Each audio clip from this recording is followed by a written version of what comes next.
Austen here. So I want to show you how I get around the limitation of preview not existing in WebView for standard reports. So let's go take a look. For this example, I'm going to use a gift detail and summary, this fiscal year giving by fund.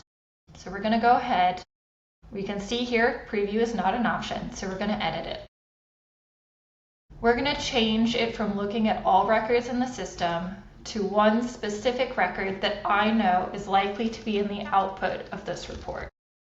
Once that's edited, we're going to go ahead and run the report. We can see here at the bottom that it's generating the report in the background.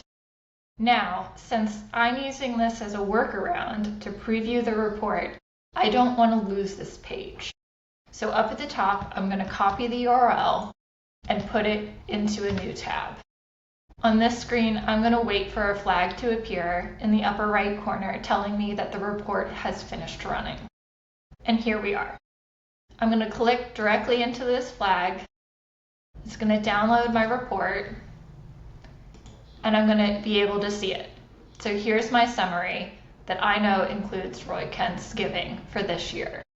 If I'm okay with this summary, then I can go back to my original tab, change the included records to the specific group that I want to include, and go ahead and run this report for real. Or if that wasn't quite what I was looking for, I can change a specific detail and run it again as another preview.